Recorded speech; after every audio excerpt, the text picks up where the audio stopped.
president of El Salvador recently announced his proposal to adopt Bitcoin as a legal tender. Once the legislation is approved, El Salvador will be the first country to do so. But while many have high hopes for the cryptocurrency, President Trump has a different view. Bitcoin, it just seems like a scam.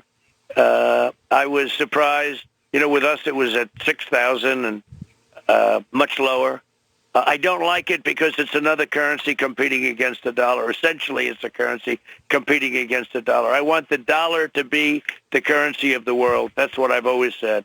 Join me now, co-founder and chief strategist at GDP Advisors, Seth Denson. Seth, thank you for joining me.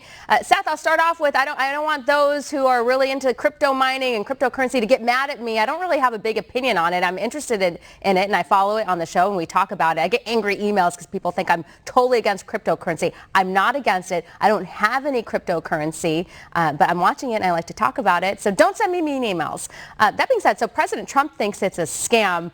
What say you?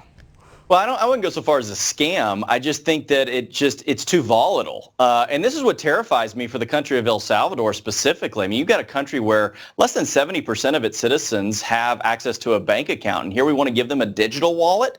And I understand that El Salvador's president is recognizing that, 6 billion, roughly 20% of their annual GDP as a country comes from the United States, from people living in the United States and sending money there. And that gets lost, and that this might clean some of that up. But you're talking about something very volatile. It's dropped $32,000 since its high. I can't imagine that helps the El Salvadorian people if we see that type of volatility going forward. Yeah, and do you think that the people of El Salvador are going to switch over and start using cryptocurrency more often? Is that what the people want? I mean, I don't know how you can use it day to day. I mean, I got to think that the El Salvadorian people aren't buying Teslas, right? I mean, they're probably going and buying, bread and fruit and food and fuel. And unless there's a systematic structure within El Salvador to accept Bitcoin as a type of payment, I just don't see how this could gain any traction. Yeah, I know that there's been a huge concern, especially among law enforcement, about money laundering when it comes to cryptocurrency because it is easy to hide the money and it's not easy to trace. And so kind of El Salvador has a lot of corruption issues. So that was kind of the first thing that stood out to me. Yeah, I think you're onto something there. And again, I think as we start to understand the governmental structure, what is the advantage? I really want to understand more of what the president of El Salvador is really thinking is going to be the long-term benefit of this move. I mean, he's young. He's 39 years old. Maybe he thinks this is the hip, cool thing to do. And of course, crypto kind of is the hip, cool thing of the moment. But nonetheless, I just don't understand how that's going to help his people. Yeah. As I was talking about money laundering and some of the scams and stuff, nefarious things committed with cryptocurrency, we saw that the Colonial Pipeline hackers believe they were paid in Bitcoin, and then the U.S. seized $2.3 million in the Bitcoin paid to the Colonial Pipeline hackers, because that's a good way to get paid, right, if you're a criminal, because you don't want somebody to transfer money to your account or send you a check, right, because that's easy to trace.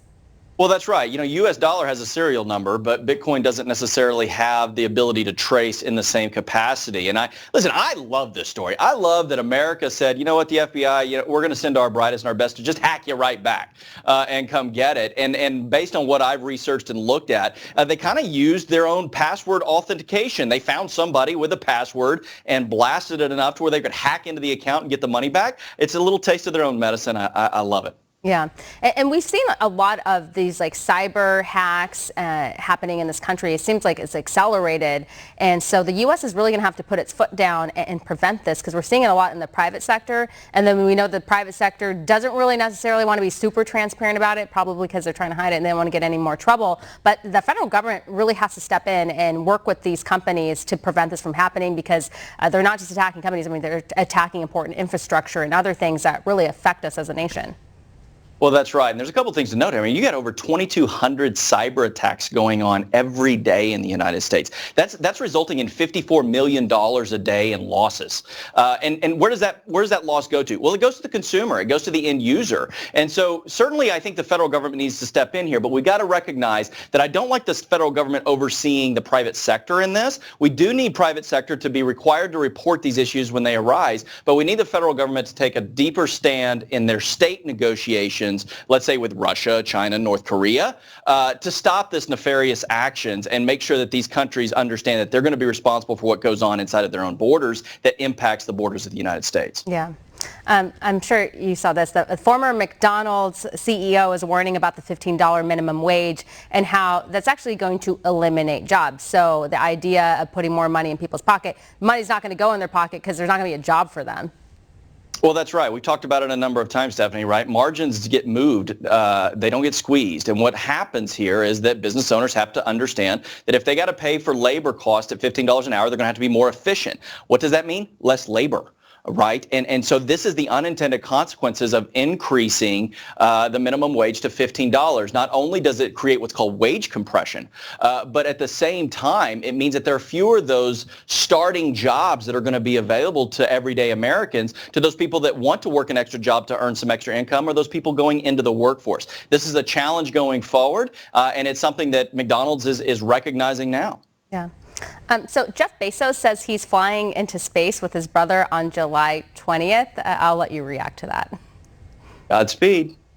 I mean, good for him. This is rich people having fun with their money. But listen, this is nothing I would ever have a desire to do, but 11-minute flight at, I don't know how many, 62 miles up in the air. And I think there's a going rate is over $3 million for this deal. I'd like to see that money used elsewhere, but it's not my money. It's Jeff's. And God bless you, Jeff. Have fun. Yeah, so this is the first human flight of Blue Origins. It's kind of a big deal, and it kind of sounds like, it's like a little rich person hobby now, and he'll be the first. So if it goes well, I'm sure other people will join in on it. And I like to fly on small planes, and people worry about that. I think this little space expedition sounds a little bit more dangerous than what I'm up to. Yeah, listen, I'm not big on small planes, but I'm not big on rocket jets into outer space either. Maybe that's just me. Jesus said, "Lo, I am with you always," so I'll stay low. Yeah, well, maybe if I had the opportunity, I'd do it sometime. So maybe if I'm lucky enough in the future. Anyways, Seth, we're going to leave it here. Thank you. Thanks, Steph. Of course. Coming up next, we'll just